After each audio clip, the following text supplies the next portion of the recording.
Good day. Today we're going to cover the first two productive aspects of video creation. Audio recording, and since we're using a game review as a template, game footage recording.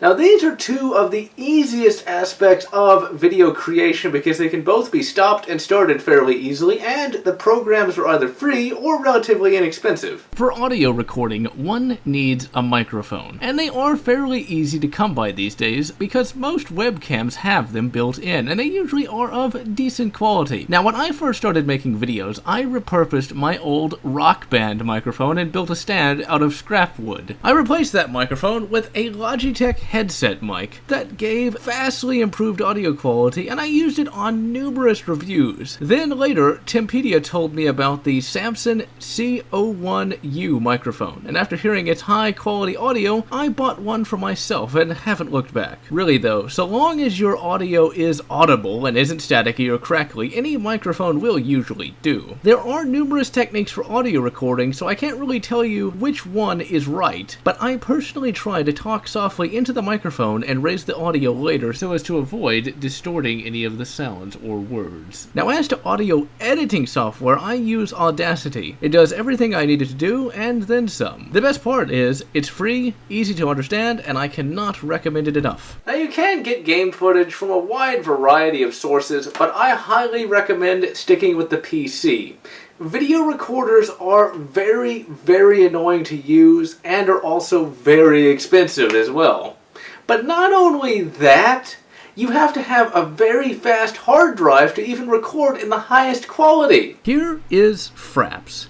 It is the best video recording software known to humankind. With it, you can record any game that uses OpenGL or DirectX. When recording, it doesn't tax system resources that much, and the program itself is tied to the screen resolution of the game, so it will always give you a good quality recording. The program is even more useful now that you can record game audio and microphone audio at the same time. There was a time when you could only record game audio or personal audio, and believe me, syncing up the two was very difficult.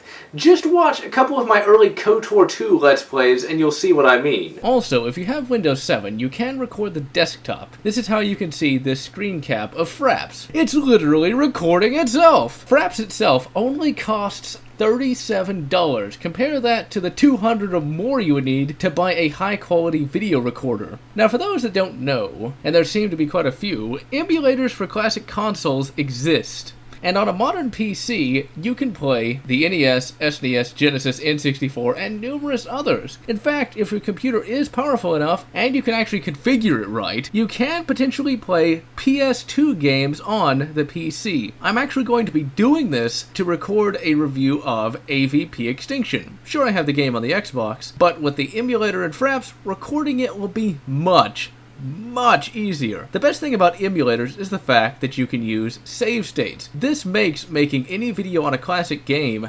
vastly easier. And if you don't want to spend the mere $37 on Fraps, many emulators come with recorders built in. For example, I use the built-in recorder in the DS emulator to get footage for the Aliens Infestation review. The footage was of a really high quality and far easier to get than if I just pointed my camera at the DS screen. Also, if you want to record game footage from a modern game, but don't want to buy Fraps, there are free options out there. The one that comes to my mind is a program called Overwolf. It has a lot of other functions, but it also has the capacity to record a fairly large number of games, so it is a decent alternative. If your computer is not entirely fast, you will need to turn down some settings when you want to record. But before you turn down any graphic settings, you need to first try and just turn down any anti-aliasing or post-processing settings, as this will usually give you the boost you need. But if that doesn't work, then try reducing the screen resolution, but try not to dip too far below 720 720p. Also, the recording hotkey needs to be a key that you don't really use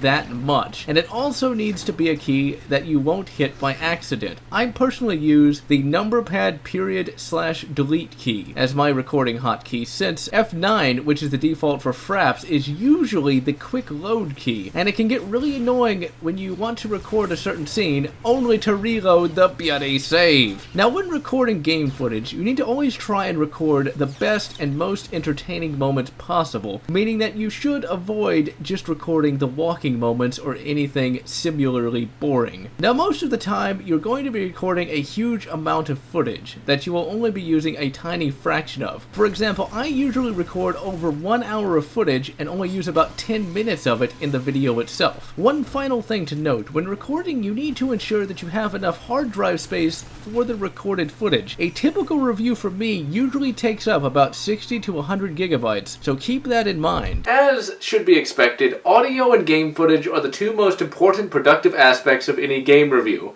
and thankfully both are really easy to come by. But for next time, we are going to take a look at the single most annoying aspect of any video: the live action video segments.